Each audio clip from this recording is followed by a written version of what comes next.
Go. Good morning, church family and Facebook friends. Well, good to have you here this morning, and welcome to our cooking video. We've got some good cooks here this morning that's going to bring you some great recipes, and so we're going to get started just right away. We're going to bring up Miss Marty Smith, and she's been with us before, and she is an excellent cook. So she's going to bring her $1 million spaghetti recipe to us. Come on up, Marty. Good morning. Good to see everybody. We're gonna have spaghetti, and we got started. We put a little bit together so you could see. To start off with, you're gonna put a little bit of butter, melt it, and put it in the bottom of the pan, and then you're gonna spread your spaghetti noodles, and then we're gonna top it with a cream cheese mixture, and then the meat and sauce mixture, and then we're gonna end up putting another layer, and so we'll talk about that as we're putting them together, but we'll get started here. So we take the cream cheese, we have Philadelphia cream cheese. We're gonna take that, let me get my recipe so I don't tell you wrong. We're gonna take a fourth a cup of sour cream, a half of a cup of, a fourth a cup of sour cream, a cup of cottage cheese, and the 8 ounces of cream cheese. And you're gonna mix all that together with a mixer, and it makes a creamy, a smooth, you'll mix out a whole lot of the lumps of the cottage cheese. And you're gonna put that on top of your spaghetti noodles. When you cook your spaghetti, just al dente, not completely done. They'll still be kind of firm. And then I added, you can add chopped onions in your hamburger meat when you brown it. You can add bell peppers. And I did that for this. You don't have to if you don't like that stuff. But so we're gonna put a little bit of the cream cheese mixture on top of this and spread that out. And it's basically just layered in here. And so you just spread that around, and since I already had part of it to save some time, we don't have to put quite so much on this one. We do that. And then we're gonna spread some more of the noodles on top of that, and just kind of spread it around.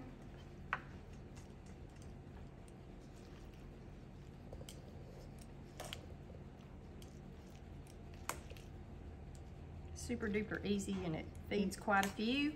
You might mention that we made this for the kids last night. We and they did. Loved it. The kids liked it. They came back for seconds. That's always a good sign. Yes.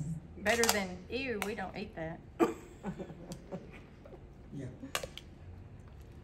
Okay, so you just spread those noodles, have kind of a good layer on there, cover up all the spots. We'll do that. Set that over there. And then this is your hamburger meat, 1 pound of hamburger meat, and I put, like I said, some onions and bell peppers. I chopped and sauteed those in the hamburger meat. And then you just add 1 16-ounce jar, 24-ounce jar of spaghetti sauce. Any kind of spaghetti sauce will work. That's what's in this meat mixture. So we'll spread that out.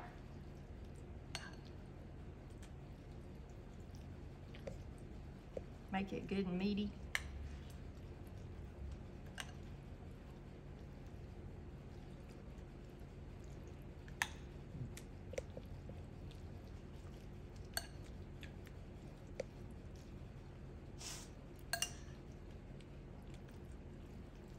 That's looking good, good, good. All right, so we got that on there. And then, oh, let me have that spoon. Oh, yeah. Okay. So we've got this, I've got an extra jar of spaghetti sauce, and I put a little extra on the top of mine just so it doesn't dry out. So we're gonna just kind of spoon a little extra sauce on here and kind of just, you see this is very technical. because that's how I cook, very technical. Just make a mess. Okay, so there you go. You got all that sauce and then after that, just some, this is Monterey Jack and cheddar cheese, just the shredded, and you just kind of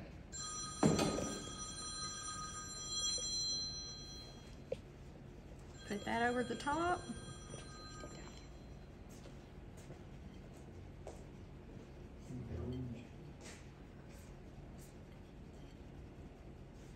Just spread that over the top and we're good. All right, and then that's all there is to it. You put it in the oven for 350 and just until the cheese is melted and it's bubbly and ready to serve with garlic bread or a salad, and it makes a really good. It makes about one serving makes about what? I mean, one pan makes about 20 servings. About 20 servings. So it's good if you're going to have family or friends or feed kids on Wednesday nights. So it works really well. So that's it. And I'm going to go pop this in the oven and we're going to eat it after a while. Okay. Thank you. It should be ready. Okay, Miss Cheryl, are you ready to come up and bring your dessert recipe? This is Cheryl Job, and she's gonna do a dessert for us, and we're anxious to see what this is gonna be all about. Good morning, everybody. This is a trifle.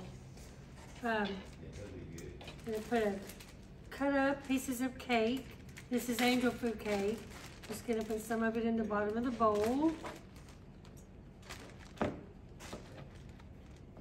And then we're gonna take chocolate pudding, because yesterday was Valentine's.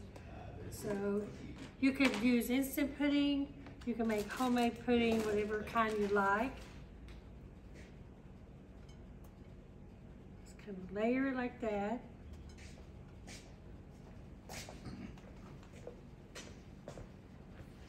Then we got some strawberries that I've cut up this morning and put sugar on them.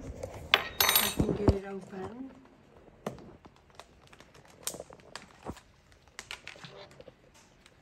Trifles started in England in the 18th century, and a trifle means not much to it, something like that, and they took their old pieces of cake and they soaked them in alcohol, and then they used any kind of leftover fruit that they had and just made a layered mixture, and that's where the trifle came from. I'm just gonna make different layers, yeah. But there's no alcohol in this. Brother Daddy, did you hear that?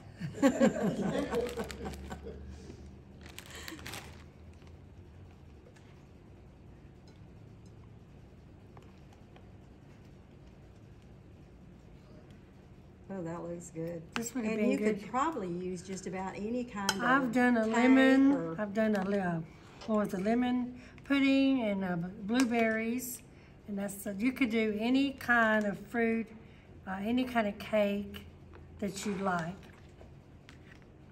You could use homemade whipping cream, or this Cool Whip is just as good out of a tub. And quick and easy.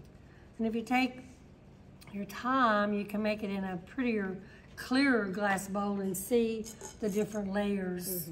So that looks good. And we'll finish it off with some more cake. This is just an angel food cake from the grocery store. And sugar-free, I think angel food is. One more layer of all this, and then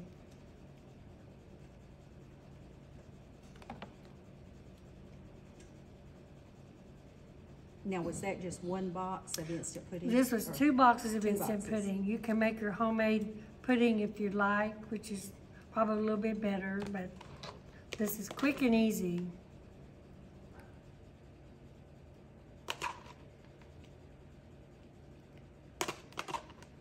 So I'll just put them all on here. Looks good. And a little bit more whipped cream, and then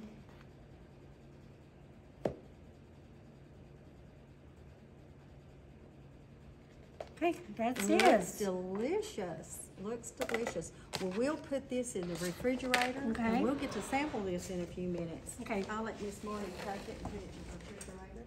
And Cheryl, thank you so much You're for sharing welcome. that recipe with us. And we've got one more. And it is a sugar-free dessert. It's actually a sugar-free cheesecake. And I went ahead and made it up to save time, but the crust is what I really use a lot, and I use it even on cobblers or any kind of sugar-free dessert that I make. But the crust is 1.5 cups of almond flour, or you can use Carb Quick. Now, personally, I like Carb Quick really better than the almond flour, but I happen to have almond flour today, so that's what I used. And you use 1 tablespoon of brown sugar Splenda and 1 tablespoon of regular Splenda. And then you melt 4 tablespoons of butter, and you pour it in and just toss it in with your almond flour and until it'll be about the consistency of not a cake batter, but you can just pick it up and it'll be real soft. And then I do add 1/4 cup of chopped pecans. If you like, you could add any kind of nuts, but I just pour it in my pan then. I don't grease it or anything because it's got all the butter in it.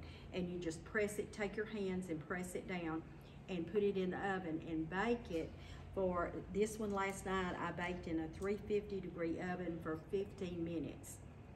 And you have to let your crust completely cool before you put your cheesecake on it. And then the cheesecake is just so simple. It's 2 packages of softened cream cheese, 1 cup of Splenda, and 1/4 cup of sour cream, and 2 teaspoons of vanilla. And you mix all that up, and then you take an 8-ounce container of Cool Whip and fold in. Well, actually, I tried folding it in, but it didn't do as well, so I got my mixer and I beat it in, and it did okay then. But you can make this and you can put any kind of topping on it that you want. You can do like, you can do chocolate. Lily has a chocolate chip that is sugar-free, butterscotch and a strawberry, and they've got several chocolate chips that's sugar-free. You can melt those in the microwave with like a teaspoon of vegetable oil and to keep it creamy, and then you can pour it over your cheesecake. Or you can buy, these are no sugar added cherries. They're sweetened with Splenda, and you can find these at the grocery store. Most of the time the sugar-free is only around seasonal, so if you can't find them at the grocery store, you can always order them on Amazon. I usually order a case of them at a time to keep for him. And but you can just I'll go ahead and take this one, kind of take this out so you can see what it looks like with a crust. I didn't put but anyway, this is what it looks like, and the crust is real crunchy and it's delicious. And you can use this crust for a cobbler. You can take the cherries and the canned cherries and put in a pan, and then pour this crust, crumble this crust up over it, and make kind of a crumb cobbler with it, and it's really good. So that's really, and well, I did have some fresh fruit. You can put fresh fruit on it also. But that's really all we have today, and we thank you for watching, and hope you enjoyed the recipes. The girls did a great job. I thank you again, Cheryl, and thank you, Marty, and thank you, Steve, for videoing this for us. You do a good job, and we thank you for it. So I guess we'll close today, and we'll be back next month, I'm sorry, and we will probably have some maybe Easter recipes for you, because Easter is the end of March, and so we'll try to work up some Easter recipes for you. And also, I will need to, if you're new in the area, or if you've lived here for a while and you're looking for a church home, I'd love to invite you to First Baptist Church, Yantis. Come check us out. I think you'll enjoy it. So have a great day, and we'll see you next month.